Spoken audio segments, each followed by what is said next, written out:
Hi, this is Crystal from Crystallized Designs, and today I'm going to show you how to use the Furls Lucet fork.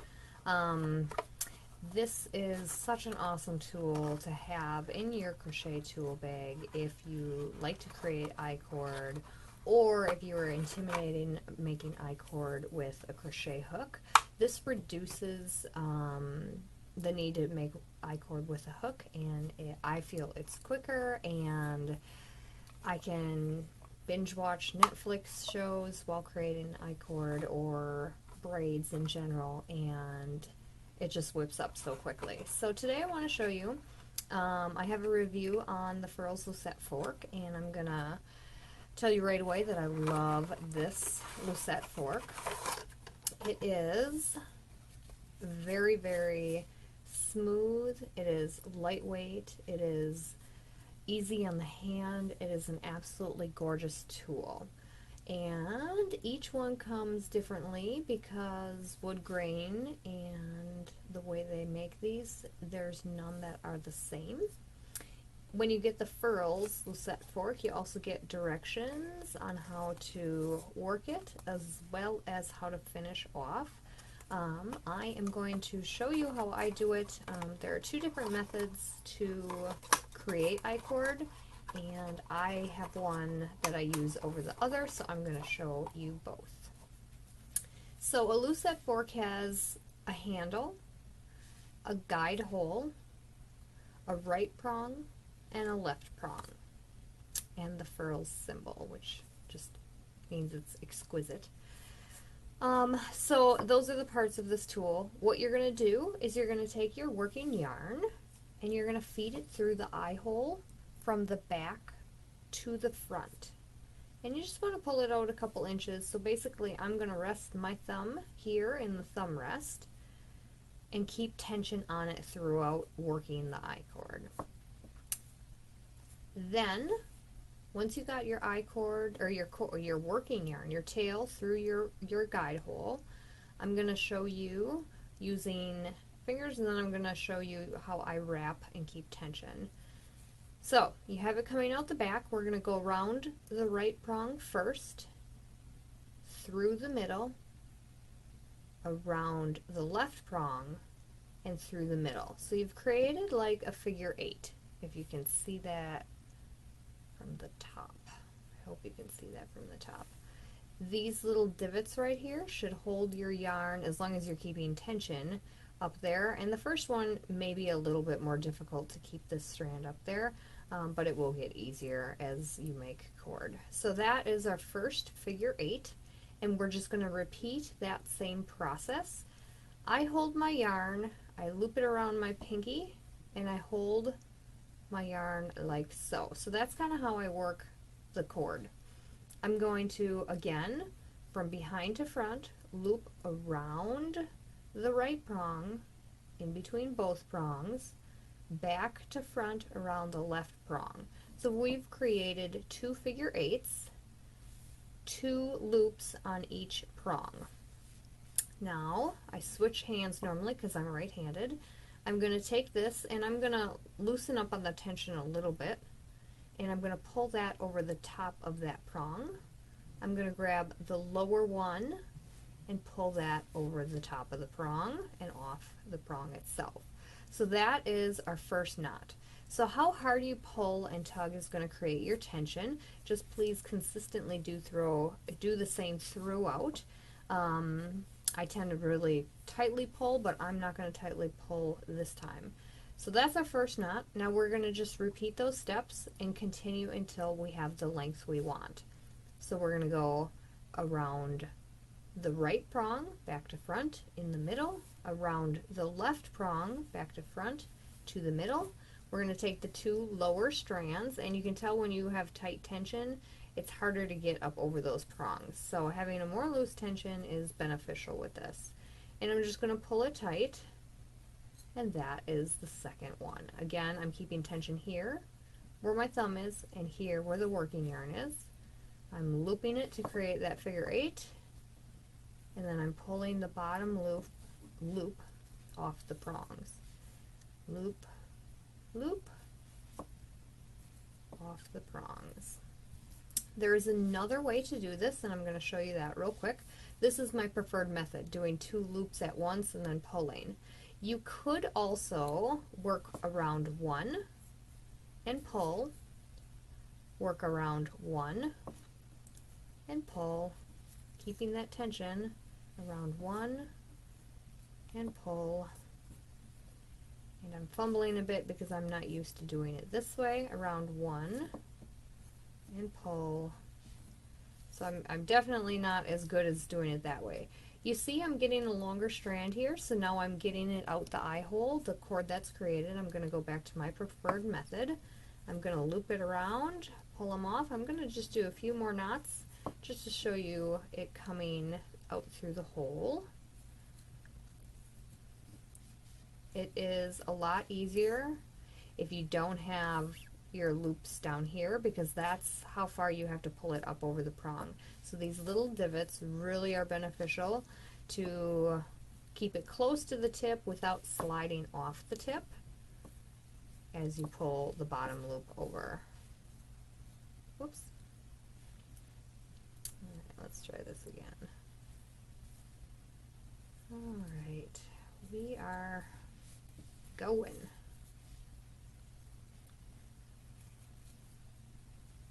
Alright, so I hope you get that. I'll show you again real slow.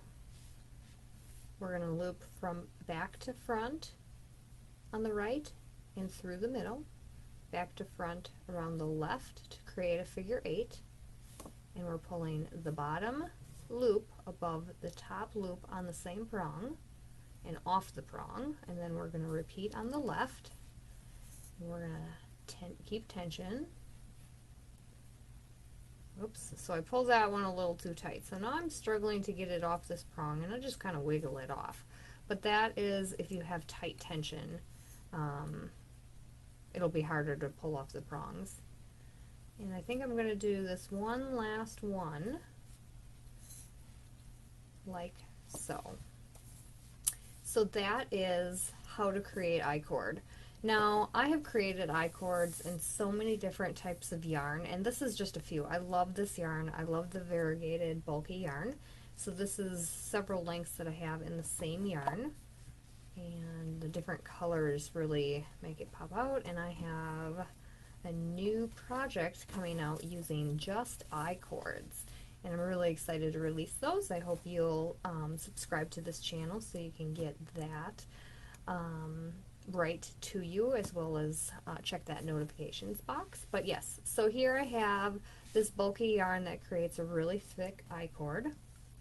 I've done really thin yarn. This is, I believe, DK weight. I don't know off the top of my head. I didn't finish it off yet. If you want to work on it later, or you're working on multiple I-cords, you could just slip the loops off and then add them back on. So that is a cute little tiny I-cord. And then you can also use different material, not just yarn. So this is, think of it. It's, oh my gosh, my mind went blank. Anyways, it's like a, twine. It's twine, that's what it is. Okay, sorry about that. So this is a twine. You could create I-cord using multiple different things. You could do ribbon or anything, as long as you have, it can fit through the guide hole. You could use multiple colors. So, okay, that's that. So now let's say I'm done. This is the last of this yarn, which makes me really sad. I don't know what it is. I bought it in a yarn specialty shop, and I didn't save the label because I've used it for so many things, and this was the perfect project for that. So to finish off, I'm going to get my yarn needle, and I'm going to pull it off.